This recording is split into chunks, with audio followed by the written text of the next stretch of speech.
Hello friends, welcome to Easy Recipes by Nargis. இன்னைக்கு நம்ம ரொம்ப ஹெல்தியான ரெசிபி தான் பார்க்க போறோம்.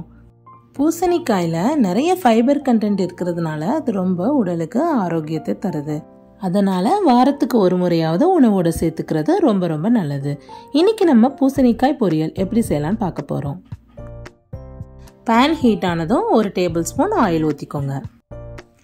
ஆயில் ஹீட் ஆயிடுச்சு. 2 மிளகாய் வத்தல் எண்ணெயில் போட்டு லைட்டாக கிளறி விட்டுக்கோங்க. அதுக்கப்புறம் 1 ஸ்பூன் கடுகு, அதையும் லைட்டாக கிளறி விட்டுக்குவோம். கடுகு வெடிச்சதுக்கப்புறம் ஒரு சின்ன பல்லாரி எடுத்து அதை குட்டி குட்டியாக நறுக்கி வச்சுருக்கோம். அதையும் நம்ம இதோடய சேர்த்துடலாம். நல்லா கிளறி விட்டு கொஞ்சம் வதக்கிக்கோங்க.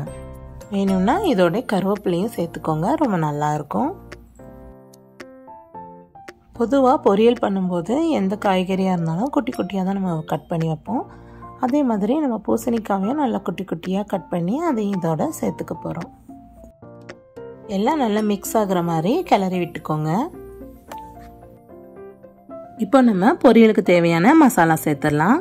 தேவையான அளவுக்கு உப்பு, 1/4 டீஸ்பூன் மஞ்சள் தூள், 1/2 டீஸ்பூன் மிளகாய் தூள்.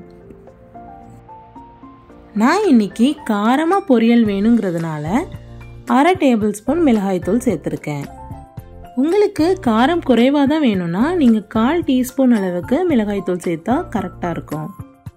நல்லா கிளறி விட்டு மூடி போட்டு வேக வச்சிடுங்க.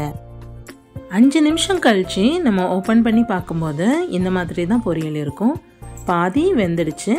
மறுபடியும் ஒரு தடவை கிளறி விட்டு மூடி வச்சிடுங்க, வேகட்டும். அடுத்த 5 நிமிஷத்தில் ஓப்பன் பண்ணி பாருங்கள், சூப்பராக வெந்துருச்சு. ஒருவேளை உங்களுக்கு இன்னுமே குழைவாக வேணும்னா இன்னும் ஒரு 3 நிமிஷம் போல் வேக வச்சுருங்க. பூசணிக்காயில் ஏற்கனவே இனிப்பு சுவை இருக்கிறதுனால அதை இந்த மாதிரி காரமாக செஞ்சு சாப்பிடும்போது சூப்பராக இருக்கும்.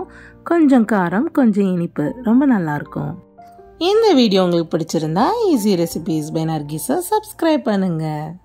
Thank you so much.